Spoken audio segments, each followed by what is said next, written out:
Our next speaker to everybody. It takes a lot of guts to step forward and talk about any type of paranormal experience, going from UFOs to out-of-body to reincarnation. Our next speaker, Robert Snow, has been a homicide police officer, detective, for 32 years.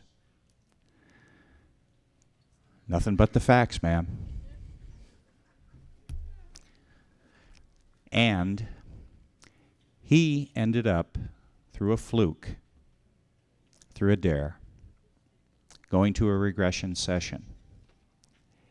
And what he found out in that session, what he experienced, he then investigated using all of the talents of 30 years of police work.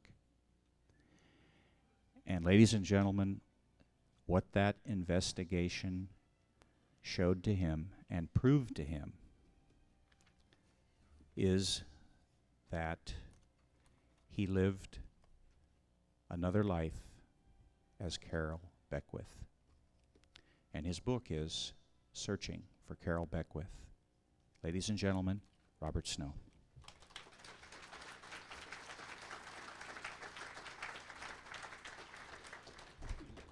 Good morning.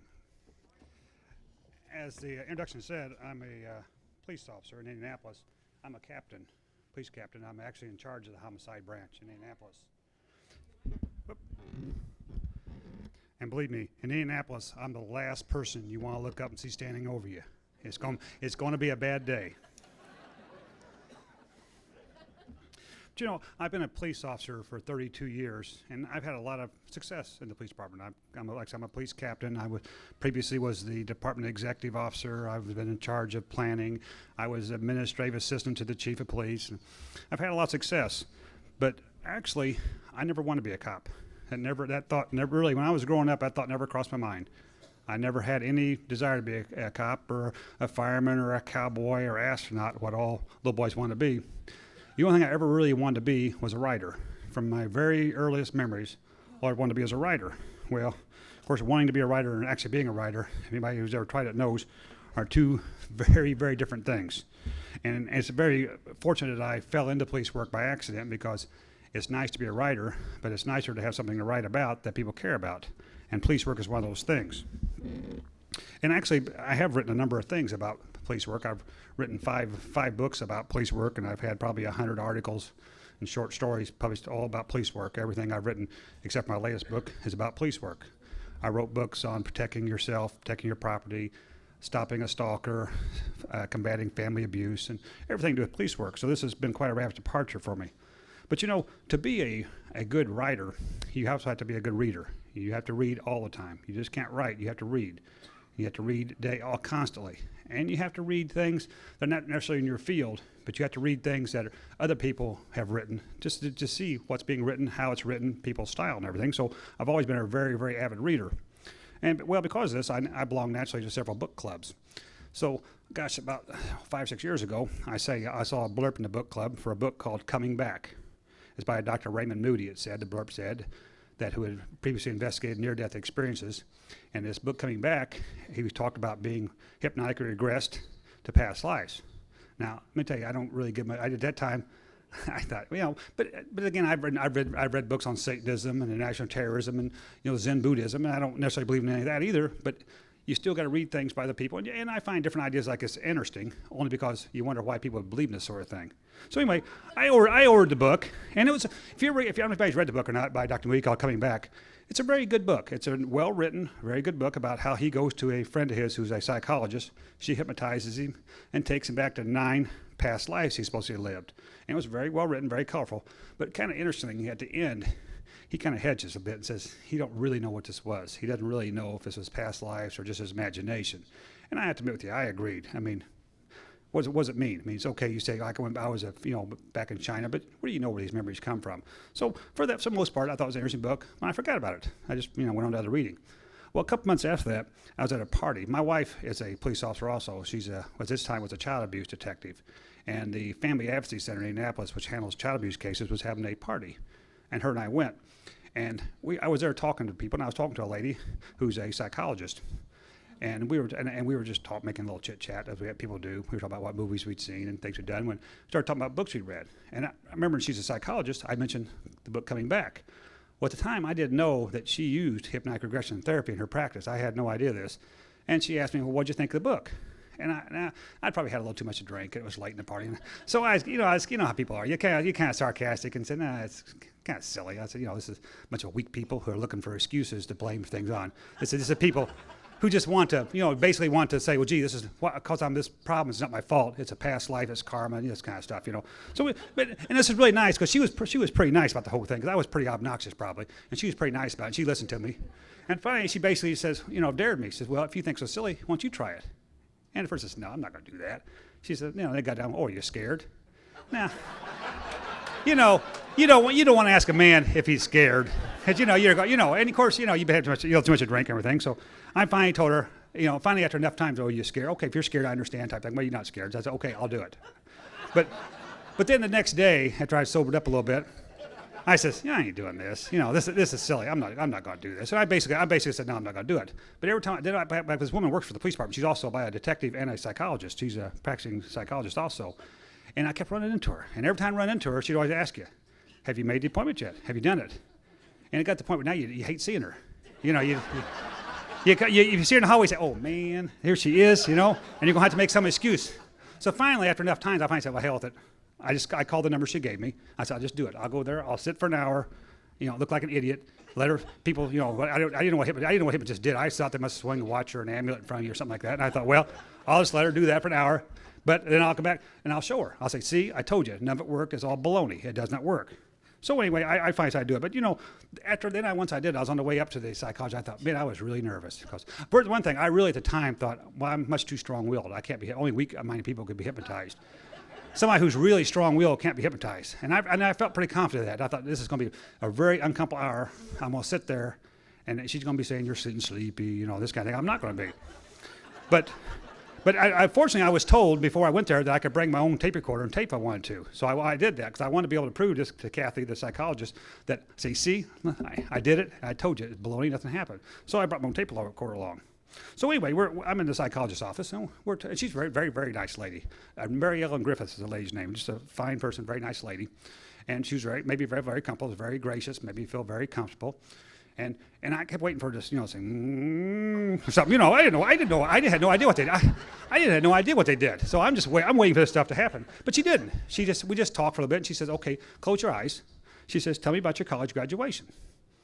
So she says, describe everything you can remember about it to me. So I do that. I describe my college graduation to her. And she said, okay, tell me an incident that happened in high school. So I think of something that happened in high school, and I tell her the story, what happened in high school. And she says, okay, tell me about junior high. And I could see what she's doing. Every memory was a little younger. And I knew what she's doing. That's pretty obvious. I mean, if you're a police officer, you know about interrogation techniques. You know what people are doing. And I'm watching her.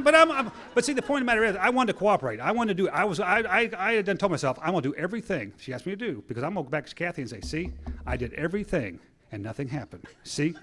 So anyway, we started going, and she asked about grade school, and then she asked about what's your earliest memories you have. And this went on for 10, 15 minutes, and I'm describing everything to her. And finally she said, okay, now, there's a balloon. Can you see a balloon? Now, actually, I could see a big purple blob, but it was all I knew it was light coming through the window to my right. I said, yeah, I see a purple balloon. And I'm trying to cooperate, be nice. She said, okay, she says, this is a balloon. It's going to take you on a trip. Okie dokie. And I'm trying to be nice, and I'm trying to cooperate. So she says, all right, get in the balloon with your higher, and she was talking about, you're going to be accompanied by your higher self. And she explained the higher self is a part of my mind that guides me and controls me, will guard me. And I couldn't figure what the hell it's going to guard me from, but I said, okay. She says, so get in the balloon with your higher self, and you're going for a trip. So I'm trying to be cooperative, and I've imagined this. And she says, okay, up you go. She says, now, can you see lights down below you? Now, interesting enough, at the bottom of my eyelids, I could see lights, but I knew it was just glare off the floor. I was sure it was just glare off the floor. And I could see, look all the points of light, but I knew it was, again, you're seeing a purple blob, you're seeing a light through your eyelids, you're seeing the glare floor. So I said, okay. So she said, okay, now you're going on the balloon. She says, now you see the lights down below. I says, yes. She says, okay, land. Now, I'm trying to be cooperative, but I'm not going to do anything that I can't do. And absolutely nothing happened. She says, well, don't you want to land here? And I says, sure. She says, okay, take the balloon down. So we went through this, gosh, at least 12 to 15 times. Of there's a control, pull the control, take it down, all this, nothing. But I got news, nothing happened, and I knew it. At the time, I felt very confident. See, I knew this wasn't going to happen. She wants I thought at the time, what she wants me to do is imagine. She wants me to imagine this, and that's what's going to be a past life memory. Is what I'm imagining. I'm not going to do it. So anyway, we went through. Oh gosh, 12. I thought this one must really get aggravated pretty soon because I'm not. But I was going to cooperate. But I wasn't going to do anything that wasn't true, and I simply didn't see anything. But I saw the big purple blob. I thought I could see the little lights down below. That's all I could see. So we went through several minutes of this, of trying to take the balloon down. It wouldn't go and everything. She finally said, okay. She said, this is not a place your soul wants you to stop. She said, let's go somewhere else. She says, your inner self will take you to a mountain. Can you see a mountain? Now, I figured this time, now I've been sitting on this couch. I talked about all these memories about my high school and college, and I've been talking about the balloon. I've been sitting on the couch with my hands folded, clasped together, and not moving for probably 20, 25 minutes. And my butt was sore, my back was sore, my hands were sore, and I figured, there's some reaction in my body because suddenly when she said that, I could see a mountain in my mind. And that wasn't a clear picture, just you could see a mountain, kind of a blurry picture of a mountain. She said, can you see a mountain? I says, yeah, I can. I figured just my mind's trying to do anything, get out of here. She said, okay. She says, take the balloon to the mountain. So I said, okay, I'll take the balloon to the mountain. So she says, take the balloon to the mountain. She says, now you land. She says, there's a cabin. Can you see a cabin? And again, I thought, well, my mind is obviously very, very tired. And so I wanted to cooperate because I could see a cabin. But interestingly enough, it was a log cabin, but the logs were going vertically rather than horizontally. And I told her that. I've since found out, by the way, I didn't realize this. When my readers wrote and told me this is how the French built their cabins. I didn't know they did that, but the logs went vertically and horizontally. And I told her, I see the cabin and everything. She says, well, go in the cabin. She says, what do you see? Well, I didn't see anything. I said, nothing. There's nothing but darkness inside. And I figured that's because this is her daydream, not mine. That's why I don't see anything. So she's still being very nice. Dr. Griffin's a very nice lady. She says, okay. She says, we'll go out of here. She says, we're going to walk down some steps into the valley. There's a valley down below. Now we're going to walk down. There's 12 steps down this valley. And I'm going to count as you walk down the steps. I'm thinking, okie dokie. So I'm picturing my mind, I'm trying to cooperate, picture myself walking down steps. And she's going 12, 11, 10. I'm saying, okay. But interesting, when she got to 1, something happened. And it was so startling, I probably would have screamed if I hadn't already lost my breath. And when you got to 1, I was in a valley. Now, I knew I was still sitting in a chair. I could still feel how hard it was on my rear, and I could feel my hands were going numb and kind of scared. But at the same moment, I was in a valley. And it didn't take me long. I knew what this was. I knew I wasn't as strong as I thought. I'd been hypnotized. Because it was an interesting situation because you're actually 2 places. You're sitting in a chair, but you're actually in a valley. Because you could look around. You could see the leaves. You could look behind you. You could look up and down. And it was as clear as it is in this room. It was just vividly clear. I could see. And what the really funny part, I thought, it was a breeze blowing, and I could feel a breeze in my face. Now I'm in a closed office, and I could feel a breeze blowing in my face because I could see the leaves moving. Now, I knew what it was. I knew what it was. I said, Bob, you've been hypnotized. Bottom line, you've been hypnotized. That's all this is. And but it was pretty fascinating. I was pretty fascinating about it. But we still see anyway. She says, okay, so we go through this valley. And I didn't realize till later on when I got back home and listened to the tape, I hadn't remembered her saying this. She had told me, I want to take you back to the very first life you lived on this earth. And I didn't remember her saying that till I got home and listened to the tape again. And she asked me, she said, look down, what are you wearing? I looked down, I see a couple of real hairy, nasty looking, dirty feet and some kind of nasty, really nasty matted fur. And I thought, oh, this is funny. But you think, well, you know what cavemen look like. Now, this is something you picked up in the movies or the Flintstones or something, So I didn't think too much about it. I said, so we go through this. We go through this life, and it's very fascinating. I must admit, I was fascinated by the whole thing because I knew what it was. This is my mind playing tricks on me, but it's sort of like virtual reality. You can do a virtual reality. It looks real. It looks like you're someplace but it's not. It's just a trick being played on you. You're not. If you ever played a virtual reality game, you know that it seems like you're somewhere else, but you're really not. And that's what I thought. I thought, well, this is really neat. This is fun. It's beautiful because I'd never seen anything. The thing that amazed me was the clarity. It was so clear I could see, just as clear as I could right now. And that was the amazing part. And I'm walking along, and you can feel things in this thing. You can actually feel the breeze. You can feel the heat of the sun, which is really fascinating because you're in an office, a dark office at that. But the really interesting part is we're walking along. I'm describing the valley to her. I'm walking along a brook, and I'm describing it to her. And I'm carrying it's not a club. It's a piece of a tree limb. I'm carrying a piece of tree limb in my hand, big heavy piece of tree limb in my hand. And I'm still thinking, well, this is something, Bob. You know what cavemen look like. This is all you're doing. You're just imagining what you're imagining for her. But suddenly she says, do you know where you live? And it was really funny because it was suddenly like there was another part of my mind that was controlling it rather than my conscious mind. Because suddenly I looked upside a hill and I recognized where I lived. Now, Bob Stowe didn't recognize it. I had no idea. The body I was in, at the moment recognized it. It was really a funny feeling because it's like parts of your mind are controlling you that you don't know about. And it was really funny because I looked up and I recognized it. This is where I've lived my whole life. There's a cave up inside the hill where I've lived my whole life. But Bob Snow had never been to this valley. I didn't know this, but another part did.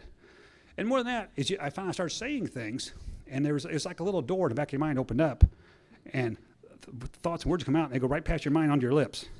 And you'd say things that you know you're going to say. And I said, that's where I live. And I thought, why did I say that? Because I didn't know I was going to say it.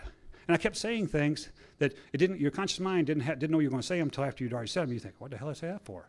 You're like, why did I say that? But I would keep saying things. I said, yes, I know where it's at. So we went through this life. It was very fascinating. She took me to my death. And it was really kind of interesting because I was inside a body. You're looking through the eyes of this body for most of it. She said, okay, go to your death. Suddenly I found myself floating. I was about 10 feet above the body. And I saw him laying on the cave floor. He's shivering, he's coughing and shivering, and dying of some kind of something. I don't know what he's dying of, something.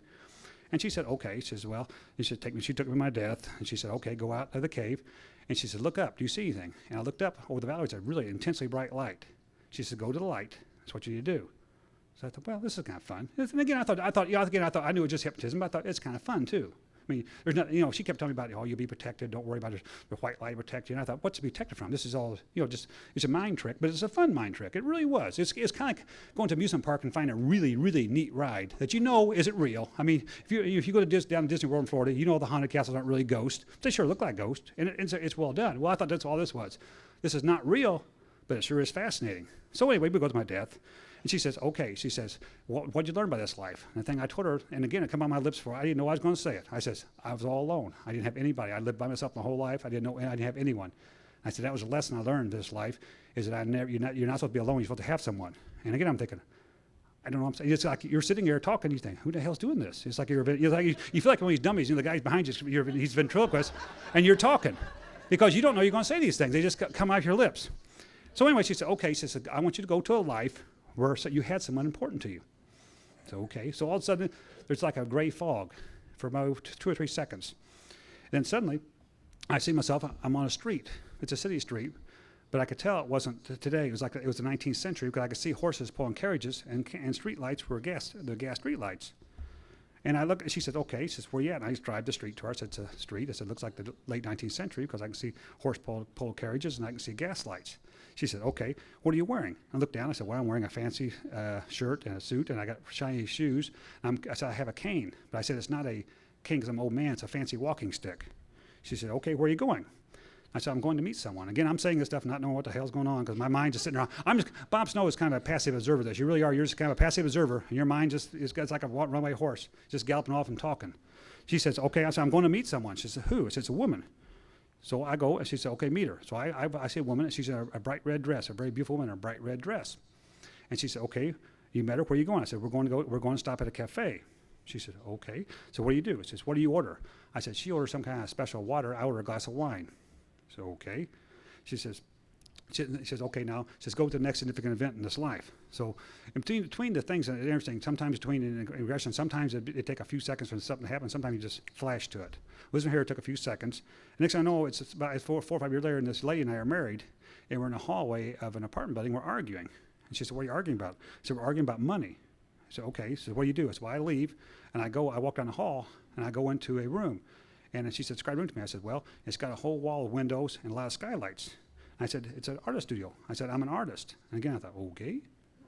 And again, I'm just watching this thing. This is really neat. I said, okay. It's a full skylight. Now, and all of a sudden I stopped, and I said, it came out of me, just bubbled up me. That's like bubbles coming to the surface. I said, my name is Jack. I thought, whoever Jack is, okay. She said, well, describe the studio to me. I said, okay. I said, there's windows and the skylights. I said, there's dozens and dozens of paintings hanging around here, unsold paintings hanging around here. She said, okay. And again, she said, okay, now go to the next scene. Go in your life. Next report and scene. So I go to the next scene, and I'm at a party. But I'm the center of this party. Everybody's congratulating, everybody's patting me on the back, congratulating me. And the interesting part about being in regression is whatever body you're in, not only can you feel the temperature and the heat and all that, you can feel what emotions this person is feeling. And I can feel this person was intensely happy. This was probably the most important day, one of the most important days of his life. I mean, how often do you ever feel that in your life? I mean, it's like the birth of a child or something like that. You're just intensely happy. This was one of his supreme moments of his life. And I was at this party, and Dr. Rip kept saying, after I described the party to her, she kept saying, well, let's go to the next scene. I wouldn't leave. Because you think about it, how many times in your life have you ever experienced intense happiness? Not that often. And this was really, it was like a euphoric type feeling. And she kept saying, hey, we got to go. We got to go. And I didn't want to leave. But I did. Because again, it was something really nice. It was really neat. She said, okay, go to the next important scene in your life. So I come to the next thing, I'm in a garden. And it's not a garden, it's a huge garden. It looks like miles of hedges and flowers everywhere. And I'm walking through, but now, rather than be happy, I'm very depressed. And I don't know what I'm depressed about, of course, but I'm walking through the garden, I'm not noticing any of the flowers, the hedges, or how beautiful it is. I'm walking along and I'm depressed. So finally, like in most lives, the most significant part of your life is your death. It's usually the most significant because it basically the culmination of everything happens. She says, go to your death. She says, go to your death and tell me what you learned from this life. And again, I'm talking, not knowing what I'm going to say. And I says, we should have children. She says, my wife and I didn't have any children. We should have had children. She said, okay, now die and go and pass up to the light. So I saw myself die, and I saw myself pass up through the roof of this building I was in. And you think, well, what does this mean? Ghosts always do that, don't they? I mean, can't ghosts walk through walls? I mean, again, I'm not thinking this is anything with just imagination. This stuff I'm making up because that's what ghosts do. They go through walls. So anyway, I pass up through this, and I see it's nighttime, and I'm over a huge city. This city just lights the ground for miles around. It's a huge, huge city. And she said, okay, now, she said, go up into the light. But again, I didn't. For some reason, I didn't want to do that. Because again, it seems like whenever you die in regression, there's always a really intensely bright light above you. You're supposed to go to it. But I didn't. Instead, I found myself flying through some woods. And I could tell, but the other thing, when you're in a body, you can feel the temperature and everything. When you're in the spirit thing, you can't. But I could tell it looked like a cold night, because it looked like a cold, blustery night. But it wasn't winter, because all the trees still had leaves. It looked like a really cold fall night. So anyway, the next moment, I'm at some mansion somewhere. I'm on the second or third floor. I'm floating outside the window, looking in a window. And there's a fireplace with a huge roaring fire. And I say, that's one of my paintings over the fireplace. I can see one of my paintings over the fireplace. I said, the people must have really liked it, because they didn't like me, but they liked my painting because they put it by the fireplace. And she asked me to describe the painting to her. It was like a still life. It was a bottle with fruit, a real big sun, and all kind of bright colors in it. And so again, she's trying to get me going to light, and I'm still wanting to watch this painting. It was just something apparently I felt like I had to do. I had to see this before I went. So she finally talked me into leaving, to go into the light. And I went to another life, which it was a life back in ancient Greece. And again, it's one of those things that was interesting, but it's not anything you would know from reading history about what happened in Greece and all this. So after that life, she said, okay, Bob, I want you to go back to the most recent life you lived before this one. So go back to your most recent life. I says, okay. So again, I felt there was like a little gray fog, and suddenly I'm back into a body again. I know immediately it's the painter. I'm back into the painter. So apparently I figured this must have been the one most previous to my present one. But I'm in my studio, and I look down, and I have a paintbrush in my hand, and I'm painting a portrait. Now, the really funny part was the lady I was painting was a hunchback. Now, I thought at the time how silly this is. Now, really, why would a woman who has a hunchback want her portrait painted? I thought this is why I said, Bob, this is all jumbled stuff. You're making up in your mind. You're thinking you're painting. You're doing this. This is something you're making up. But the woman sitting there was a hunchback, and I was painting her portrait. I could see the painting was just about done. But I could see myself. I was putting the last touches on the painting. But anyway, Dr. Ripson says, okay, you're painting. He says, do you like painting? I said, I hate painting portraits. I hate it. He says, I hate it, but I have to because I need the money. And you can feel the emotions a person has. And I could feel for this person, the need for money was just desperate. Because I said it to her probably 10, 12 times. I said, I hate painting portraits. I need the money. I really, really need the money. I hate it. She said, okay. So anyway, I watched myself finish the portrait for a couple minutes. She said, okay, go to the next important scene in your life. So the next scene, I'm in a building somewhere, and now I can begin to feel emotion. This person is really angry. The body of man person is really angry. He's arguing with someone about his painting, one of his paintings, that the lighting is poor on his painting, that the lighting isn't right. He's having a really intense argument with someone. She said, okay. She says, go to the next scene in your life. So the next scene I go, I'm in a garden somewhere. I don't know. At first I don't know where I'm at. I'm in a garden. I hear piano music coming from inside the house. And she says, okay, walk in the house and see who's playing the piano. I said, okay. So I walk inside, and my wife is there. And she's singing at the piano in a pretty yellow dress, and she's playing the piano for people. And she says, do you know where you're at? And again, my mind just spoke up on its own. Didn't ask me what I wanted to say. Yeah, I said, we're in France. Okay. She said, okay, now go to the next scene. Well, again, I went a little gray fog. And when I was there, before I get to the next scene, I suddenly felt this emotion well on me. And I really wanted to cry. And you think, this is silly. Cry about what? But I was so sad I wanted to cry. I was just so overwhelmed with grief. I said, she died of a blood clot. They said she died of a blood clot. Now, I didn't know if I was talking about my wife or who, but I know it was some woman who was tremendously important to who this person was, just tremendously important to her. I said, they said she died of a blood clot. Right after I said that recorder I'd brought along snapped off, and I opened my eyes. Now, anybody's been hypnosis knows you open your eyes, it's pretty well over with. I opened my eyes, and it was over. Now I felt really stupid. Because now you're back in control of yourself again. You realize, boy, you sit there, you babble like an idiot. And I'm thinking, man, oh man, oh man. Now, I had this great plan how I was going to show Kathy how silly all this stuff was. And now I'd sit there for the last half hour babbling like a fool. And now, you don't know what to do. Yeah, you don't want to get, all I want to do is just get out of the office. I just want to write this lady a check and get out of there and leave. But of course, she's not going to do that. She wants to say, well, do you see how this all applies to your life today? And I really couldn't at the moment. She said, don't you see how these things you experience may, affect your life today? No, I'm just trying to get out of there. I'm just mumbling about, I just want to get out of here. So I write her a check and I get out of there. But the problem is that there was something, I couldn't get the feeling of this time. I tried to tell myself, okay, Bob, this was nothing. This was just hypnosis. It was just your mind bringing up old memories from this past, this life, something you've seen years ago. You just simply brought them up yourself because people realize your subconscious mind never forgets anything. Everything you do is recorded there, but you don't really have access to it usually unless you're under hypnosis or dreams. And I thought that's all it was, Bob. You've seen this valley somewhere before. You've seen these paintings in a book or somewhere before. You simply regurgitate this, you reorder them and regurgitate a story to make her happy because obviously you're not as strong as you thought and you want to do what the psychic, because when you're in hypnosis, of course, you're very susceptible to suggestion. And I thought she suggested make a story. You did. That's all there is to it. Forget it, Bob. But I couldn't. For some reason, I couldn't get the pictures out of my mind. The picture of the two paintings. Because when I closed my eyes, I could still see them just as clear as I would right then. And for months and months afterwards, if I just closed my eyes, I could see both paintings, see every brushstroke of both paintings. It was so clear. But I kept telling myself, just forget it, Bob. I drove home, just forget about it. And I did call the psychologist. Well, it was interesting, and I must admit, maybe I can see how people might think it's past life. I wouldn't admit I was wrong, needless to say. But I told her, well, okay, maybe people think it, but I don't really think it's so. But again, I just tried to forget about it. But I found I couldn't. For the next month or so, I couldn't get it out of my mind. I would think about it all the time.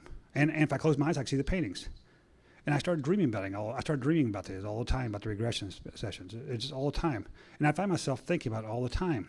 And it got to worry me a little bit because being a police officer, I've been a police officer for 32 years, you deal with people now and then who have obsessions. And you find people who have obsessions can hurt themselves or other people. Or it basically messes their life up really badly. If you have a really deep obsession about something, it can really mess up your life. And you need to get rid of it. And I could see after a month or two, I was obsessed by this. I just couldn't get it in my mind. I kept thinking about it all the time, constantly. So finally I says, well, okay, Bob, what you need to do, you need to find one of these two paintings. You find one of the two paintings, you remember, that's where I saw it at. I saw it, in this gallery, or I saw it in this art book, Now you remember everything. So that's what you do. So being a detective, I developed a plan for how to do this. And you just can't do, if anybody knows about investigative work, you just can't just say, I'll just go investigate something. You have to have a plan. You have to have something to do. So what I did is I said, well, what I'll do, I'll go to the public library. I'll get in their art book collection. I'll start going through their books until I find one of these. These had to be, because I've never been that involved in art or that interested in art that I know anything. I said it had to be at least famous or semi-famous paintings of a famous artist that I've seen sometime during a history course or something like that. And I'd find them. Once I found them, I'd remember where I'd seen all this stuff. Then I remember, I heard about this artist in this history class, or I saw it somewhere before. So I developed this plan. I'd go there, so I got me out a yellow legal pad. I put A on the first sheet, B on the second, and so forth. That way I could list the books. That way I wouldn't double back. And otherwise you'll end up doubling back and doing the same books over and over. So I made a list of every book I read. I figured this investigation would take me maybe a couple hours, and I'd find them. I figured they had to be pretty famous paintings, and I'd figure a couple hours I'd find them. Well, about 3 months later, after I'd gone through every book in the library, I hadn't found either painting. And it was kind of bugging me because I thought, well, you have to have seen them somewhere, Bob. And I thought, well, maybe my parameters are too short because I had limited myself to 19th century painters. I figured that's what I'd seen. I thought, well, maybe, Bob, you made that up. That's not really true. So I went back and did 18th and 20th century painters too. I thought maybe you just had made your parameters too tight on this investigation. So I went back for a couple months and did that. And again, didn't find anything. Didn't find anything. So I thought, wait a minute, Bob. Maybe your ego's got in your way. Maybe you think since you were a painter in your past life, you had to be a famous painter. Maybe this guy wasn't. Maybe this is a real minor painting by a minor painter. And for that reason, when you saw it, you immediately forgot it because, again, it was just a minor person who didn't really amount to anything. So I thought, well, maybe you need to look at some books of some minor painters. And I thought, well, I'll try that. What kept me going is, like I said, I've been a police officer for 32 years, and you get a certain pride in your work. And this should have been a really simple investigation. It should have been a real, almost what we call a check-off. A check-off investigation when you just do a couple things and you're done. There's nothing to it. Well, this wasn't a check-off. And it got to the point where it was kind of a challenge to my investigative skills. Now, I could say, gee, I failed at a very easy investigation, or I could keep at it. And you find a lot of really, really good police work is done by not giving up, by just keep pounding at things, keep digging, and you'll find it. Really good detectives never give up on things like this. You just keep digging and digging, because eventually you're looking for that one clue that'll solve the case, and quite often you'll find it if you dig enough. And this turned out to be a case where I wasn't going to admit that I couldn't do it. I wasn't going to admit that this case fooled me, because also, if I did that, then I always thought, well, you'll never really know, Bob. Because I was convinced still that this was just either my imagination along with the memories making us all up. But I thought, you can't prove this to yourself if you don't do this. So anyway, that's why I kept looking. And I went through all the books. If I went through every book in the Indianapolis Public Library, by the way, I didn't know, has hundreds and hundreds of art books. I had no idea how many they got. I went through every one of them. Didn't find a one.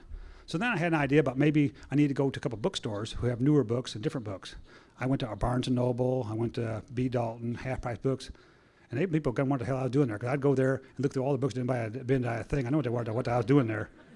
I went through all of them, didn't find anything. Then I had an idea that maybe I need to talk to some people, art dealers and art galleries. That I could find out, describe the paintings to them, but they didn't know where they were at. So I went out and got a map of Indianapolis and Yellow Pages and circled all the art galleries and art dealers in Indianapolis. So I thought, well, if you don't, it's easier to start visiting them. You don't have to worry about doubling back all the time. So, but I found a really interesting thing about the art world. This is kind of interesting. There is no central registry of paintings in America. In other words, if you want a certain painting by a certain person, unless it's a Renoir or a Van Gogh, there's nowhere to find it. What you have to do is start calling art dealers. You call an art dealer and say, who's got a John Smith painting. And I thought you'll find what the problem is art world's about 20 years behind technology, and they're being dragged kicking and screaming into it. Most artists feel that it's not artistic to be technologically astute, and so they don't really like computer databases. They're finally being dragged into it. But I found out, because I went to talk to dozens of art dealers, and they all told me the same thing. If you don't know where this is at, even if you knew, I didn't know the artist's name, say, at the time. I didn't know the name of the painting, the artist's name. All I had was a description of the paintings. He said, there's no way you can find them. I said, there's no way you can find them. I said, there is no way, unless you know the artist himself and who carries this artist and the painting, there's no way you'll find it. I thought, well, maybe not. So what I finally was I do, okay, I said, well, Bob, you can't find the painting. Maybe you need to find out what happened to you. Because I didn't know that much about regressive hypnosis other than experiencing it. So I went and got about a dozen books on it and read all the books on it to see what happened to me. And I found really something kind of interesting when I started reading this book, the books on hypnotic regression. I found that practically everybody reports doing the same things I did when they die. They had various things in their past life I thought kind of fascinating. They wondered how people could do that, how everybody could have the same experiences when you're hypnotized. But again, I didn't think, it was just, I thought, well, that's kind of interesting. So anyway, I read the books, but it didn't help me too much. I even went to a New Age store in Indianapolis, which was really kind of, need to say I went incognito. I didn't tell them who I was. But I went there and I thought, well, maybe I need another different viewpoint. So I got some books there on past lives and all that. And I even got some tapes on self-hypnosis or regression. And I tried those one time. And I tried to self-hypnotize myself, and believe me, that ain't easy. And I don't know if it can be, because I tried. I finally, twice, I was able to feel myself going in to the same state I've been in Dr. Griffith's office, but it only lasted 2 or 3 seconds. And when I do it, suddenly I get this vision. I get this number, 1917. It comes almost like an explosion. 1917, and pop, you'd be out of it. Then you're back.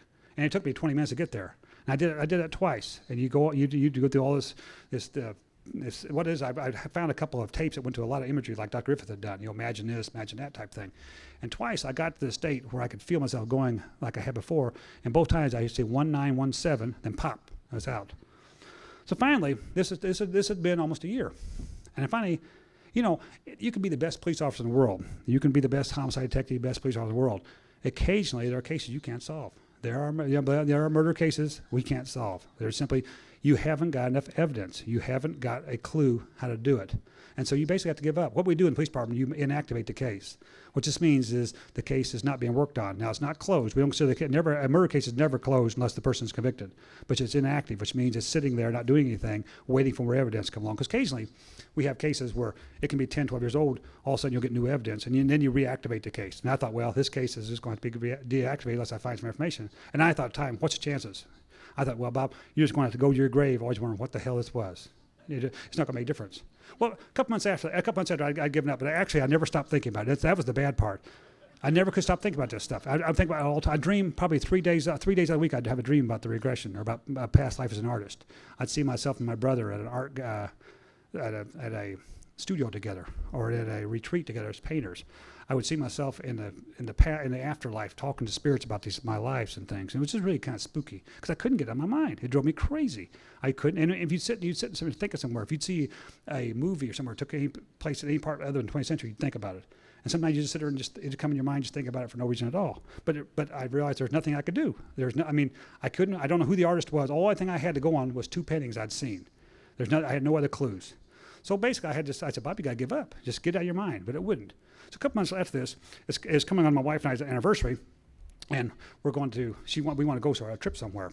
And she called me one day and says, let's go to New Orleans for our anniversary. Now, I thought, good idea. Neither one had been to New Orleans. It's like a fun trip.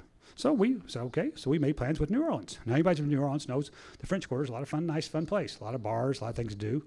And we went down there and we did, my wife, by the way, is a real history buff. So, boy, New Orleans, she drugged me all around New Orleans because there's everything, you got the battlefield of 1812, you got all these antebellum homes, and she drugged me everywhere. But anyway, the last day we were there, our plane didn't leave till the evening. And I told her, well, we'd been going to the French Quarter to the nightclubs at nighttime. I noticed when we go there, it'd be evening. There were all kind of neat shops in there, but they were closed that time. I said, let's go window shopping today. Because they had some beautiful antique stores down there and some beautiful, neat stuff down there. So we did that. We decided to go down there shopping. And anyway, so we were down there. We're looking at antique stores, and there's a bunch of history memorabilia stores, which she spent a fortune at. And anyway, there's a street there called Royal Street. Anybody's been to New Orleans on Royal Street has a lot of art galleries on it. So we went down there. We were on Royal Street, and we were again looking through art galleries. They had some beautiful, by the way, they had some beautiful paintings down there, some expensive and beautiful paintings there. And we're looking there, and they had some fine paintings. And we were walking down, going to one art gallery after another, just looking. Again, I'm not planning on buying anything because cheapest thing was more than I'd want to spend.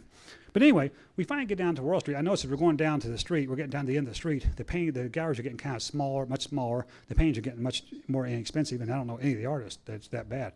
So we finally get to a little bitty art gallery down to the end of Royal Street. And it says modern art on the second floor. My wife's always liked modern art. I've never liked modern art. I was always like modern art's like free verse poetry. It's kind of like trying to create art without any work. I know a lot of poets would disagree with me, but being a writer, that's the way I feel. But anyway, I don't care for modern art. I don't care for impressionism or this cubism or anything. But anyway, my wife does. So she went to the second floor. So I'm walking along the first floor, just looking at the paintings, just kind of spend my time. And I'm walking along the wall, looking, and I don't recognize any of these artists. I don't recognize any paintings. And there's a portrait on an easel in the corner. And I'm walking by, and I glance at it, and I start to walk by. And one time years ago, I grabbed onto a wire, not knowing it was a live wire. That's how I felt then. I stood there, just shock, the electricity freezing your spot. It was the portrait of the hunchback woman. Now, at the moment, when things like this happen to you, you don't know what to do. You think being a police officer with all your experience and training, you know what to do. I didn't have a clue what to do. Because things like this happen in the X-Files, and they happen, all these movies and things like this. But in real life, things like this don't happen to people. They just don't happen. That's why I kept telling myself, there's something wrong. Because I thought, no, what's the odds that you could just stumble and you could happen to go to New Orleans at this time in an art gallery when they just happen to have this painting on display? No. Because let me tell you something about coincidences. Police officers don't believe in coincidences. Because we most often find, whenever you find a startling coincidence in an investigation, it's not a coincidence. It's usually somebody's made it happen to make it look like a coincidence. But I couldn't see how that could be the case in this. I kept thinking, this is too big a coincidence, Bob. It can't happen. I kept thinking, well, maybe this is the wrong painting. Maybe this is not the painting you think it is. But I closed my eyes, and nope, you could see the painting it, and I could still see it clear. Opened my eyes, and there it was. After doing that enough times, I knew this was the painting. Then I wondered, what if I've had a stroke? Maybe I'm in a hospital somewhere. Well, you're searching for rational explanation. Maybe I'm slobbering myself in a nursing home somewhere or something. I'm not really here. Because you're trying to find a rational explanation of what's going on, because I can't find one. What's the odds of finding this painting like this? So for about 5 minutes, I'm standing there trying to figure some explanation for this. I'm pinching myself thinking, am I really here? Am I not really here? But that's why you have to say, well, okay, Bob, this is realism. You're here. Now, I said, maybe this, okay, he said, well, Bob, be cool, Bob. Now, this is amazing coincidence, but it was this, you've seen this painting somewhere before. The fact you found it twice like this is amazing. But I said, Bob, don't get all, supernatural on yourself. You've seen this painting somewhere in this life, somewhere years ago, you've seen it. And that's all it is. It's just, it's a starting coincidence, certainly. So anyway, I'm standing, of course, you stand for a painting 4 or 5 minutes. The person in the salesman's going to spot you. He's thinking, hot dog. So he comes over and he says, I bet you're thinking how good it look over your fireplace, aren't you? And I says, no, it really wasn't. Who wants a picture of a hunchback woman over your fireplace? So anyway, I says, well, I don't recognize the artist. I says, who's the artist? He said, the guy's name's Beckwith. He said, hold on a second, I got a little bio on him here. So he went hunting around. He found it was just a little paragraph on him. And I looked at it and immediately found some things that, just kind of skin shock you. I found it was J. Carol Beckwith. And I remember telling the person my name was Jack. I thought, well, that's just a coincidence. It said he was born 1852, died 1917. And I said, remember the 19th? I thought, no, Bob, this is coincidence. And it says, okay. He says, okay. It says, I thought, well, he did live during the 19th century, 1852. I said, well, it's coincidence. And it said on the bio that he'd gone to art school in France. I thought, ooh, And it also said he'd won a number of wars during his life for his paintings. And I remember the party I was at where everybody's congratulating him. I thought, no, Bob, you're getting carried away with this. Now you're letting carry away. So anyways, I wrote down all the information. And I thought, well, I told the guy I'll check back later about buying this. This time I think he wanted like $5,000 for his painting. But I found one thing about buying paintings. Buying paintings is like buying a used car. You don't pay what they ask for it. So everything is negotiable type thing. But I wasn't going to pay that kind of money for a painting, a hunchback woman that I thought I had seen somewhere. I thought, well, what you do now, Bob, go back to Indianapolis, research J. Carol Beckwith, then you'll find out. You'll say, that's right. That's where I saw it. I saw it 22 years ago here, something like that. So I go back to Indianapolis and I go to the public library and I find out one thing about Beckwith is unless you look in a huge art reference book, he's not there. He simply was not that good he wasn't that good a painter and he wasn't that famous a painter. He never really painted anything that you'd recognize because there's no paintings of his that are significant. Because he just simply was not that good a painter. But anyway, I found out when I went through the public library, I couldn't hardly find any information at all, just a few little scant mentions here and there about him, which kind of disturbed me because I thought, well, that's all there is. How can you know all these things about him? So the lady at the library says, why don't you go up to the art museum library? So they have a much bigger collection than we do. They can have stuff. So I thought, that's a good idea. So I went up to the art museum in Indianapolis on the north side. I went up there, and the lady there was very, very quiet, very, very nice, very cooperative, and she says, yeah, we can find some stuff for you. So she went through, and she found some stuff for me. She found much more than they had at the public library. Probably, if you put it all together, it's probably a page, if you put it all together, of what you found. But I found mostly is in reference to other artists that it turned out Beckwith was friends with a lot of famous artists. He wasn't famous, but I did find some interesting things. I found that number one, I remember that I died in the fall. It seemed like I died in the fall. He died October 24th. So that's interesting. I thought, Bob, but a fourth of people every year die in the fall, so don't get excited. I'd see myself come over top of a large city. Well, he died in New York City. I thought, well, a lot of people die in large cities. That don't mean anything. But the starting part, it says that even though he was a portrait painter most of his life, he hated painting portraits. He detested painting portraits, but he needed it because he did it for the money. The only way he could make a living was painting portraits. That kind of, all kinds of. But the only thing, I did find one thing that really gave me an inspiration. I thought, because what I was looking for I wasn't looking for confirmation of this. I was looking for some way to explain it all. I found something. I thought, well, good. I'm showing something's wrong here. Turned out I told everybody his name was Jack, and which everybody knows is a nickname for John. Well, it turns out his name was James. Well, at the moment, I thought, good. That proves it. And unfortunately, since that time, one thing about being a writer is if you let your readers are righteous, send you letters and tell you about things. Well, I had a lady send me a whole bundle of research she'd done. I didn't realize this. During the middle late 1800s, Jack was a nickname not just for John, it was also a nickname for James. I didn't realize that. At the time, I felt kind of exhilarated. I thought, good. I found something wrong. But I also found another thing is that Beckwith hated the name James, just to test the name James. That's why he went by J. Carol Beckwith. And so for the last of his life, he dropped it all together and went by just Carol Beckwith. And I found a reference that the librarian found for me that said that and during his youth, he would never let people call him James. He invented other names for himself. Now, I don't know whether one of the names he invented was Jack or not, but I thought, well, okay, we'll let that one go. But what I found out is, again, she didn't have very much information about Beckwith at all. Just, again, if you put it all together, maybe it was a page. But I found one of them was in a book about John Singer Sargent. Anybody knows anything about American painting knows that John Singer Sargent is probably the most famous American painter, maybe other than Whistler, probably the most famous American painter there is. Turns out he and Beckwith were very good friends. As a matter of fact, they went to the same art school in Paris together, and they were roommates for several years in Paris. So the notation at the bottom of the thing about Sargent said this anecdote came from Carol Beckwith's diaries that are kept at the National Academy of Design in New York City. So I realized, well, okay, Bob, this is how you're going to prove it, Bob. You're going to get these diaries. Then you can say, okay, this is not right, this is not right. What I was looking for, at the last, I was looking for just find me one or two things about the regression that aren't true.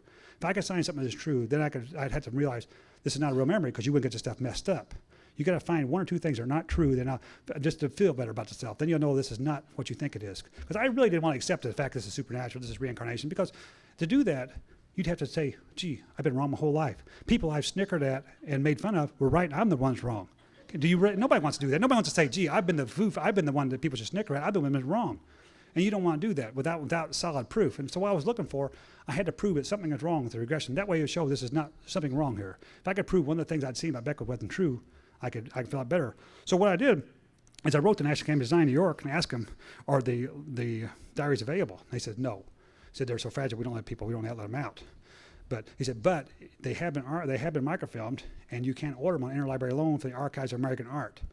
And I found out the reason they kept Beckwith's diaries is Beckwith, during the late 1800s and 1800s, knew everybody. He was good friends with Theodore Roosevelt, Mark Twain, Oscar Wilde, Sarah Bernhardt, John Sargent, Claude Monet. He knew everyone. And he was a very avid diary keeper. And so if you're going to do research on any of these people, and you're looking for anecdotes on them, you pull up people like Beckwith's diary to find little anecdotes on them. Nobody cares about Beckwith, it turns out, because, again, he didn't do anything famous. But they wanted his diaries for that. But I found out his diaries had never been published anywhere. The diaries were never published anywhere you could find other than have to order them, which kind of disturbed me, too, because you think, well, how would I know about him? Because his diaries had to be special ordered through the archives of American art. So anyway, before I got the diaries, I thought I'll order them. I went through and listened to my tape again that I had with Dr. Griffith, and I made a list of all the things that could be proven. I found that all the things that could be proved, disproved. And I found there was 28 things I'd said during the regression, dates, places, cause of death, things about him that I could actually prove or disprove. And I thought, well, this is what you need, Bob. Make this list. When you see the diaries, find 2 or 3 of them that are wrong. And you know, this is not right. There's something wrong. This is not what you think it is. This is something wrong. So I ordered the diaries. But unfortunately, I found out when I got them that he started keeping his diary at 19 and finished it the day before he died at 65.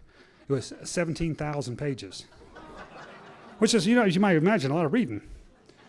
But I also found it was kind of interesting is that he had a compulsion during his life, interesting enough, to keep a record of himself. Because not only did he keep a diary, he wrote an autobiography of himself, and he also kept a scrapbook. He had 9 scrapbooks completely full of stuff. And it's interesting because in his diary, when you read his diary a number of times, he'll say, I'm nobody, my paintings are not worth anything, I'm nobody will ever care about me. I don't know why I'm doing this. But he had a real compulsion to keep a record of himself. And he did. He kept a record every day of his life. From 19 to 65. He kept a scrapbook of every important moment of his life. And he wrote an autobiography. But as it turned out, the autobiography, he started it in 1917. When he lived in Santa Barbara in 1917. And he was really ill the last year of his life. And he only got 23 pages written of it. So it wasn't as significant as I thought. But I picked it up and started reading it. Then I thought, what I do with 17,000 pages? How in the hell you can't read 17,000 pages? That'd take a year. I can't do that. I thought, well, what I'll do, I'll read the autobiography first, find 1 or 2 things, and that'd be good. That'd be all you need. Not because I thought, well, for example, I thought, remember, I told the psychologist, we didn't have children. My wife couldn't have children. We didn't have children. I thought, well, if Beckwith might have children, that's it. You prove this is not right. Something's wrong here. And another thing, I'd see myself at this sidewalk cafe in the convention drinking wine. I was under the impression that during the late 1800s, the men who drank whiskey, that real men didn't drink wine, that men drank whiskey. I thought, well, that'd be another thing you could prove. If you find that, you'd be fine. So I read his autobiography, and interesting enough, again, it only went up to the age of about 21, so it really didn't tell me so much. So now I thought, well, what the hell are you going to do? What the hell are you going to do? Because I did find one thing in here that the only thing that disturbed me. I was looking through the diaries, and I found for some reason he excerpted about 2 weeks of his diary and typed it. Don't ask me why, but he actually took 2 weeks out of his diary and typed it. And it was about during the summer of 1875. He was at school in Paris. During the summer, he went to Italy, to tour Italy and view their art. And he mentioned that the fact that he'd lived on burnt eggs and wine the whole time he was there. He thinks, So finally, I got to the point where now, Bob, what are you going to do, Bob? So what I finally had to do is, it's one of these things now, you can give up now, but now if you give up, everything's leaning toward the wrong side. So you're going to be the rest of your life thinking that. So what I did is I had his diary, take from the microphone, put the hard copy. It filled 2 banker's boxes full. And what I finally did, I was going to prove I had to do this one way. I had to finish it. I just had to finish it one way or the other. I read all 17,000 pages. It took me way over a year. I read all 17,000 pages. It was really kind of interesting because I had this list of 28 things they proved, and I kept checking off, looking for the one thing that was wrong. But the interesting part, of course, is that when I found out that I had discovered that I had stumbled on something obviously very significant, I decided I need to go back to New Orleans and get a picture of that painting, get a picture of it, or even buy it perhaps if I get it cheap at a reasonable price. So I went back to New Orleans and found a really interesting thing. The store was gone. The store went out of business. Oh hell! Now what are you going to do? Nobody's going to believe you because you believe there's no such painting. So what police do, and I guess I started canvassing nearby art stores, see if they knew what happened to the artwork. And again, one guy told me, he says, well, yeah, it's obviously consigned to some other art gallery. Where, we don't know, in New Orleans. So I got the phone book New Orleans, wrote down every art gallery in New Orleans, and like all police work do, you start at one, start going through it. And I did finally found the gallery that had the painting. They'd had the painting, they consigned it for me, but unfortunately they sold it. I thought, well, I guess no big deal. Okay, you sold it, that's fine, I don't want to buy it, but I just want a picture of it. And I found really another interesting thing about the art world. You find this really interesting. Art dealers religiously guard the confidentiality of their clients. They will not tell you anything about the clients. And it stands a good reason if you think about it. You want people to know that you have a couple $100,000 worth of artwork in your house or a couple $1 million worth of artwork in your house? No. Or you want, and more than that, you want the IRS to know you have that kind of stuff. But so he told me, no, I can't. He said, I can't tell you who it is. He said, I'll tell you what you do, though. Here's a card. They have a pre-printed card. Say, put your name, address, phone numbers. I'll send it to the person. Tell me you're interested in the painting. And then if they want to, they'll call you. Well, the person never called me. I think I tried to explain to him what I needed. All I needed was a picture. So I know. He said, I can't tell you anything. He said, just give it to me. I'll send it to him. So now I needed confirmation the painting even existed. Well, interesting enough, reading through Beckwith's diaries, in 1912, he makes 3 mentions of painting a hunchback woman. Interesting enough, when he and his wife at that time lived in a place called the Schuer Hotel, I described my studio having a wall, windows, and skylights. Well, where he was painting hunchback women, he describes it as having a wall, windows, and a skylight. I thought, oh, okay. Now, I remember saying that we didn't have any children, and because my wife couldn't have children. According to his diary, on October 24th, 1888, which is coincidentally 29 years to the day before he died, his wife had a very, very difficult miscarriage. So difficult she couldn't have children after that, and they never had children. I thought, okay. Now, but then also I'd see myself with a walking stick, a very fancy walking stick, and it turns out Beckwith was a cheapskate. Well, this guy was so tight. He would never hire a cab or hire a buggy or anything, so he walked. He did a lot of walking. He lived on 57th Street, New York, and he had a relation that lived at 85th Street. Of course, that's not that far if you know New York, because the streets are very small. So, but he mentions his diary about 6 times about using a walking stick. I thought, okay. Then I remember the scene about me walking into the house and seeing my wife playing a piano, and I thought, well, maybe she does, maybe she doesn't. Well, she did. Turns out they had a piano in their house, and they had a summer home in the Catskills, and she did play the piano for the people. The most important part was about the blood clot. I had said about the blood clot, I said she died of a blood clot. They said she died of a blood clot. And I thought, well, now if some woman very significant to Beckwith didn't die of a blood clot, then this is all phony. And I knew that for Beckwith, there's only 2 people that were really important to him. His wife, he just loved her dearly. And his mother, who he really, really loved. His mother was the one who inspired him to be an artist. And his mother was a very, very passionate woman. He really just loved her dearly. Well, in his diary on December 5th, 1886, he talks his mother was in church and had a blood clot and died from a stroke. What eventually happened is out of the 28, I was able to find confirmation for 27. I thought, and there comes a time when you're a police officer, let me tell you something about police investigations. Anytime you have a murder case or anything case, police officers start with the assumption that what happened, and you start gathering proof for that. And 99 times you're right. But about 1% of the time, you'll have cases where, man, this didn't happen like you think it happened. I mean, the person you think murdered the person didn't murder him, or it wasn't a murder after all. We've had that happen where you think it's a murder case, not a murder after all. It's an accident or a suicide and what have you. Occasionally, you'll have cases where you have to stop and say, damn, I was wrong. Turn around. And that's what I finally had to do. And it was let me tell you something, that's one of the most difficult things I ever did in my life. Because it's not just to say, I was wrong, that, gee, okay, obviously I carry the memories of Carol Beckwith in my mind. It's more than that. You have to say, my whole view of the world's been wrong. My whole view of how the world works has been wrong. This is not the way you think of it. My mother was a very, very religious woman, extremely religious. We was a very avid Methodist, and we went to church every Sunday. You had to have a note from the corner not to go to church. Boy, she got you out of bed, I don't care how bad you were. You went to church every Sunday. We went off on Saturdays and Wednesdays. She was an extremely religious woman. And I didn't remember anything, all the hundreds and hundreds and hundreds of church things I went to. I remember anybody ever talking about past lives, ever. So this is something you had to stop and say, gee, everything I believed in is wrong. And that's not an easy thing for a person to do. It really isn't. It isn't easy to say, the world doesn't work the way I think it works. It just doesn't. And then I got to the point, okay, I finally was able to do that. I was able to say, okay, Bob, you were wrong. All the people you laughed at and thought were screwballs, they were right and you were the ones wrong. And that's the hard thing to do, realize that people you think are snickering at, they knew something you didn't know. And you just thought you were smart. You weren't smart as you thought you were.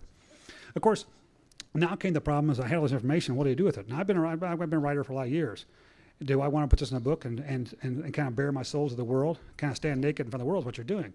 Because believe me, this is not something a police captain or a police detective puts forward. You just don't do that. And my wife, believe me, until this day, she didn't want me to do this. She said, don't do it, Bob, don't do it. And I tell you the truth, I probably wouldn't have done it. But I kept having information kind of dumped in my lap. It's like the painting. I mean, what's the odds of this happening? You're just finding this painting like this. But that wasn't the only time this investigation has happened. I've had several other times in this investigation this happened. For example, one time when I was trying to find the picture of the hunchback woman, one of the art dealers told me, he says, well, we don't have any listing. He said, but how we find things, here's one way we do it. So there's a magazine called American Art Review. American Art Review, if you've ever seen it, the first 3/4 of it is all ads from art galleries showing what paintings they have, and then they have a bunch of some stories in the back. He said, this is how we do. We advertise our paintings. He handed me a copy. I opened up. The first thing I turned to, well, guess what? It's a Beckwith picture. Now, what's the odds of this happening? And I thought, boy, this is really strange. So I called this guy named Marty Shearer. Marty Shearer has an art dealer up in upstate New York. So I called Marty, figuring he might know where the Hunchback Woman's at, because since he had one Beckwith picture. He said, well, no, I don't. He said, but I do use an expert. Apparently, this is kind of interesting. There's a lot of forgery in art. I had no idea this. Apparently, an awful lot of forgery. Art you think you're buying is actually forgeries. He said, before I buy any painting by an American artist, I have this woman authenticated. She's an expert on American art. She might know. So he gave me her number. So I called her, and we talked a minute, and I said, and she didn't know what it was. She says, you know where Beckwith's scrapbooks are, don't you? Now, I didn't. And he'd mentioned a number of times in his diary about keeping scrapbooks. I had no idea, because the National Academy of Design didn't know where they were. They had a diary, they didn't know where they were. Nobody knew where they were. She said, you know where they're at, don't you? I said, whoops. And again, she told me where they're at. It's one of these things where the information is just dumped in your lap. And you get to say, maybe there's a reason for this, Bob. Maybe there's a reason you want to do this. But even at that, I was really, really nervous about writing this book. I truly, truly was. Because I thought this could really, and just between me and you, it has hurt my writing career tremendously. Because like I said, I've had a number of books and articles written all about police work. Since that time, I've had 2 publishers cancel contracts with me when they found out about Beckwith. But again, it's something you have to do eventually. Some things you have to do in life. And this is one thing I felt like I had to do. I figured this information was coming from someone. I don't know what, to be honest with you. I mean, even though my mother was tremendously religious, I'm not as religious as she was. But I don't know what this information come from somewhere. It come from somewhere really important. If somebody kept giving me this information, I don't know who, but I thought somebody gave me the information for some reason. It's not just for me to keep. It's for me to pass on to someone. So I did publish a book. And now the interesting part is I found this kind of interesting about the police department itself. And I was kind of scared. I thought, boy, this is going to be, here you're a captain on the police department. This is going to go really good, isn't it? People are going, but actually the response has been very, very good. I've been amazed. I probably had 50 police officers come to me, and one of these things are, make sure everybody can hear them, and says, I've always believed that. I'm really glad you did that. I'm amazed. And actually, the leadership police department, I haven't had any problems at all. Nobody's really, no negative things at all. I'm really stunned. I think more people believe in this than you'd imagine. More people believe in this than you really would imagine. You really do. Or have beliefs that are not the accepted beliefs, but they don't want to tell anybody because they're afraid you don't believe that and they will think something's wrong with them. But after I've done all this, after I wrote the book and you think about it, you look back on everything, you wonder, what does it all mean? What's all the significance of this? And you really can think about, if you look at rebirth and reincarnation, what's the significance of it? Well, for one thing, it certainly makes any ideas of racism and sexism kind of silly, doesn't it? I mean, if you're a sexist or racist, guess what you're going to be next life? Yeah, and guess what? I mean, it makes it, you think about it, it really makes it kind of silly. The whole idea of racism and sexism is really foolish, because I can guarantee you, you either will be or have been. I mean, so, it's really kind of foolish. But more than that, I guess it's really important is it answers some questions. For me, anyway, why are we here? What's our purpose? What happens after we die? For me, anyway, that's enough. Thank you very much.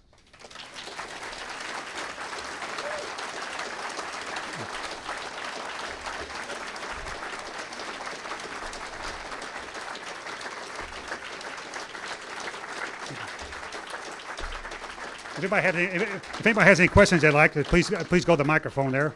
They asked me to make sure you go to the microphone.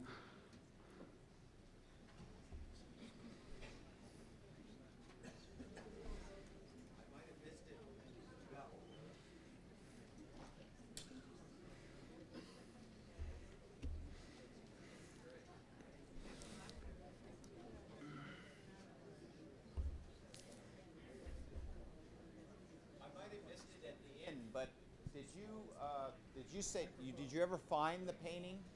You never did find Nope. the painting? No, it hasn't. Now, interesting enough, I'm waiting for enough publicity to come forward about the book, and then you'll find it. Whoever has it will come forward. Interesting enough, the TV program In Search Of is coming in about 2 weeks. Going to film a segment of In Search Of about me and my book, and I figured that might be enough. Someone has this painting. The problem being, of course, now is paintings. And now, if I was you had a painting, and I was to murder you bloodily for that painting is tripled in value. Any kind of publicity for painting, there's no such thing as bad publicity for paintings. There's no such thing. There's only publicity. Mm-hmm. And so any painting, because for my book, I don't know if anybody's got my book, has seen it, there's a number of paintings in my book, a number of Beckwith's paintings in my book. The way I got to use most of the paintings is people would agree to let me put them in my book if I would agree to let them advertise in catalogs that this has been included in this book. A painting in a book doubles. Whatever price it was, if it's been used in a book, you double the price. If I murder you for it, you triple the price. I mean, it's one of those things, there's no such thing as bad publicity for paintings. So I assume once I get enough publicity on this book, yes, it will show up. But I won't be able to buy it because I won't be able to afford it. It just. But there are pictures of the painting that No. there's no picture. It's No, just that's why I had to. description. That's why I had to find the diary proof that it actually existed. And in his diary in 1912, he makes 3 different mentions about painting a hunchback woman in the studio that I described. But no, it hasn't shown up yet. And that was the one that, again, it will show up. Trust me, if there's enough publicity, it'll show up because it'll all of a sudden be worth a whole lot of money. I mean, I imagine they probably paid $3,000 or $4,000 for it. They'll probably ask $100,000 for it now, and be able to get it. Thank you. Have you since done some research on what Professor Ian Stevenson has found on past lives that children have talked about, and where they have more than 28 things, but maybe 35 or 40 or 50 things remembered in a particular life? Yeah, interesting about Dr. Stevens, of course, he doesn't believe in hypnotic regression. He doesn't believe that works. All his work is done based from children. If you ever had a young child, you'll know young children sometimes make spontaneous utterances about things that sound like past lives. And he has found a number of children who can remember things. But again, he has some interesting. People realize he works at, I think, at the University of Virginia. I think he's the head of the psychology department, which is pretty. It takes a lot of nerve too to do that kind of thing. He's done a lot of investigation. I have read his books. Yes, I have. Very interesting books. I find it very interesting. He does not believe in hypnotic regression because he, like me, starting off with, he thought it was basically just simple-minded, weak-minded people making up stories. Yeah, I think he feels it might hurt his credibility a little bit. Yes, I do. But he has some very interesting research, by the way, on children who have remembered past lives, and he was able to prove a number of things about them.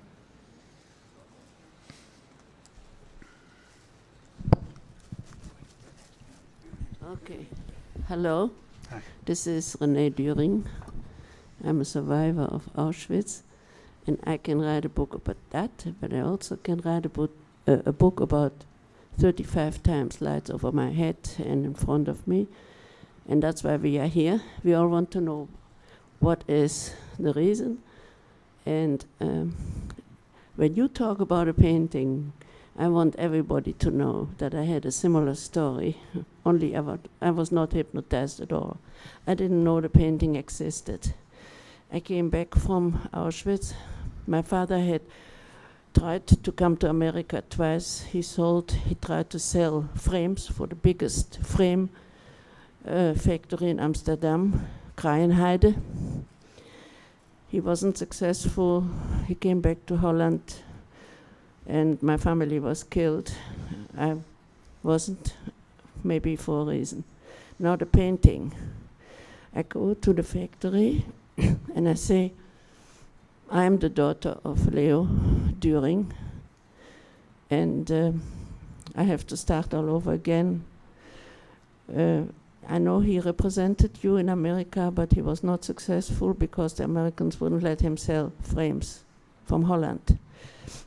You know, there was a. No, wait a minute. Yeah?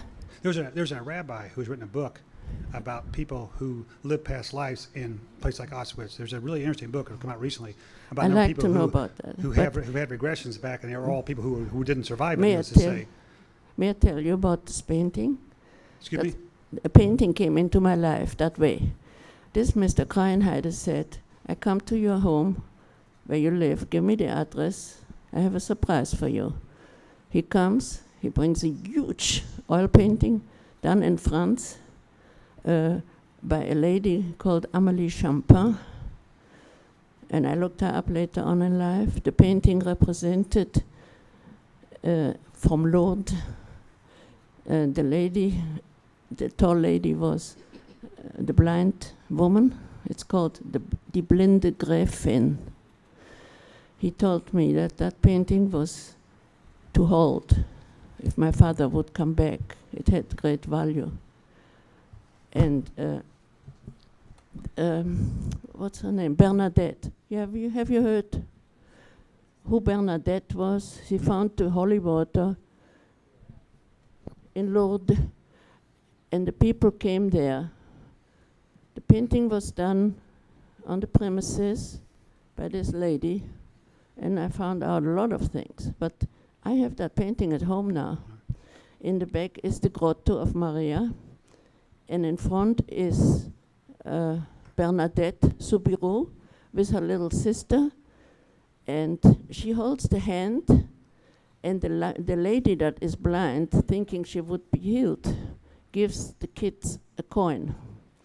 And it is fantastic. It's an oil painting that I inherited from my brother and sister because I invested in restoring it. It had been in an earthquake here in 1956.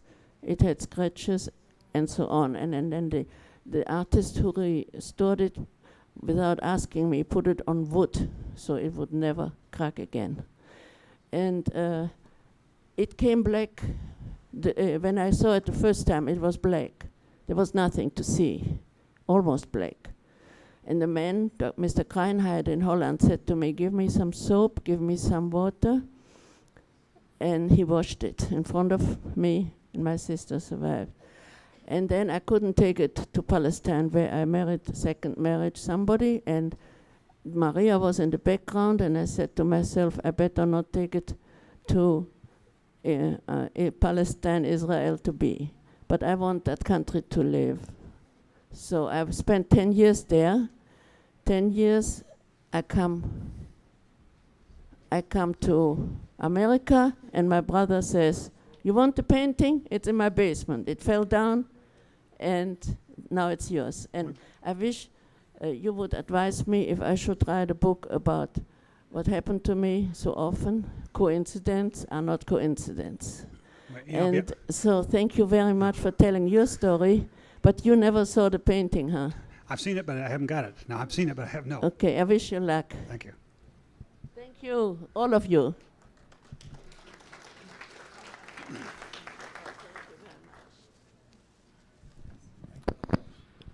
Enjoyed it very much, Mr. Scott. And snow. Snow, Yes, just like the stuff that falls. thank you. Did you ever find your still life that you saw over the No. fireplace? You know, what's interesting thing about Beckwith, if you read his diaries, he's paying well over 1,000 paintings. They only know where about 50 of them are at. The rest of them all been destroyed. They've been destroyed or painted over. I mean, the point of the matter, when he died, his wife sold like 300 some paintings for $6,000. Now you figure that's only $20 a painting. So most of them bought the frames and the canvas and painted over them. He wasn't, basically, Beckwith was not that good a painter. He simply wasn't. He was a mediocre painter at best. And so his paintings have never really lasted that long. A few of them have, but they only about 50 of the 1,000 are at. And so most of them have been either destroyed or thrown away or painted over. So it's tremendously difficult to locate his paintings. It's very interesting that you were both so meticulous about keeping records and writing things down. He was really almost compulsive about it too. He really was. He had to keep a record of everything he did. He didn't throw away anything. He kept records of hotel bills. He would keep a record in his diary of every nickel he spent, every nickel. Enjoyed your story very much. Thank you. Hi, thank you so much for sharing all that. I'm your Mrs. Griffith. Oh. In a sense, I've done hypnotic regression work as a psychotherapist for 17 years now, and there have been, at least several thousand past life regressions that have come through. And so I'm one of those people who can accept that we all do have, I imagine most of us have been here for many, many lifetimes. Do you have any kind of extrapolations from your experience that would apply to humanity, to all of us? You know, therein comes part of the shortcomings of my life, is I'm a cop. And that's all I do. I'm a cop. I'm not really a philosopher or theologian. And so people have asked me this kind of thing. What does this all mean? I don't really know. I mean, to me, that's not part of my job. My job is as a police officer, detective. And I did my job. My job was to find proof for this. I really believe that. That was my job in this life, to find this and find, as Beckwith's job was to keep a record of himself, a complete, total record of himself.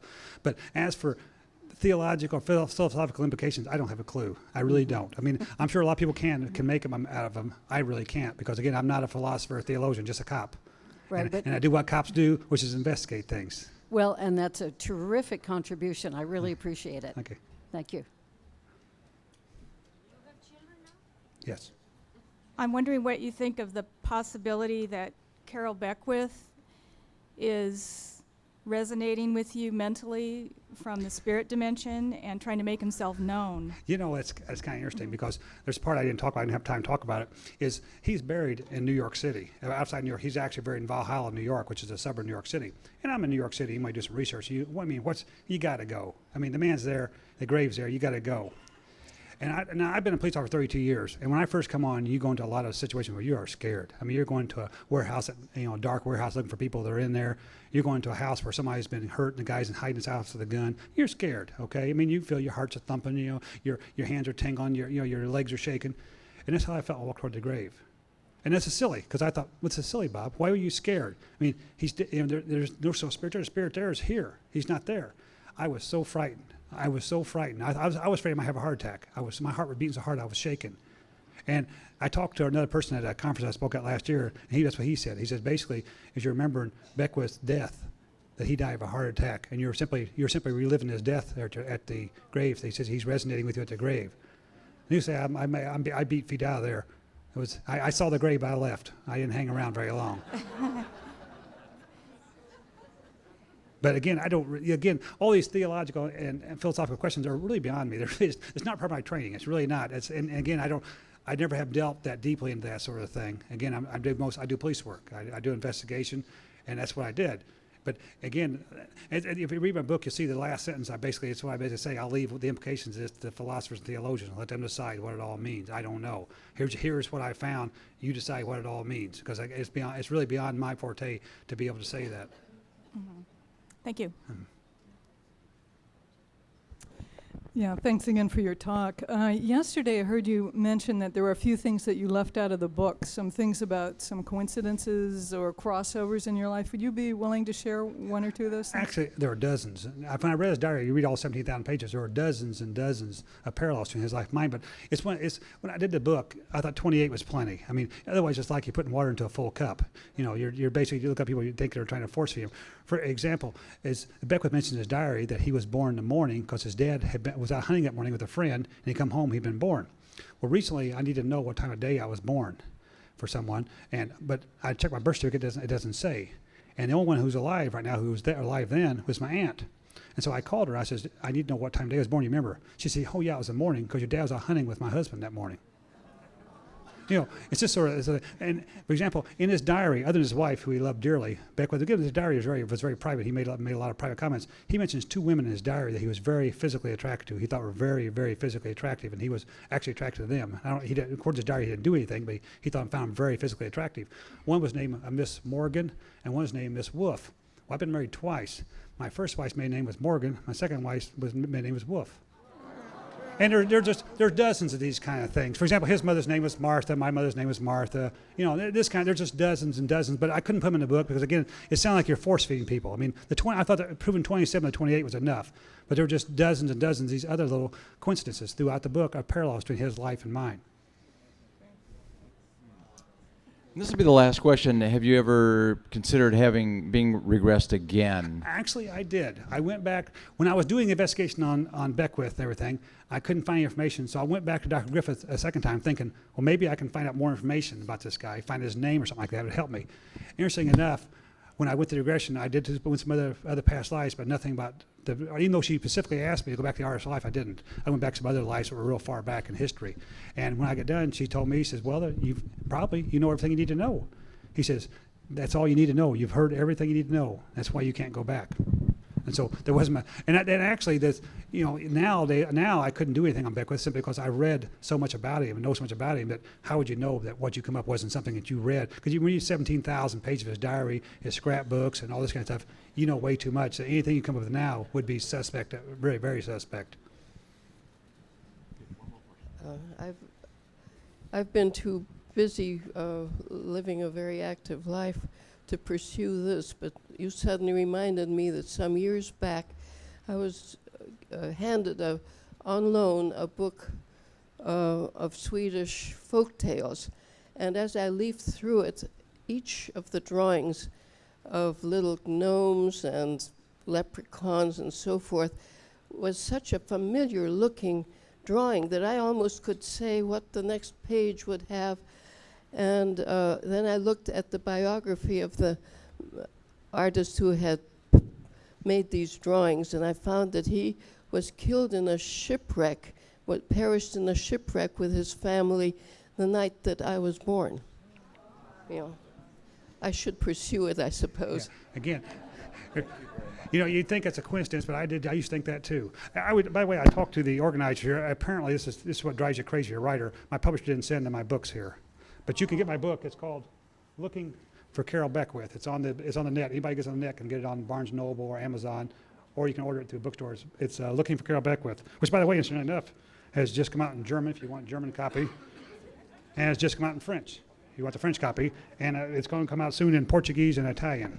So it's doing real well. But anyway, if you want the... Bravo, and thank you. Thank you.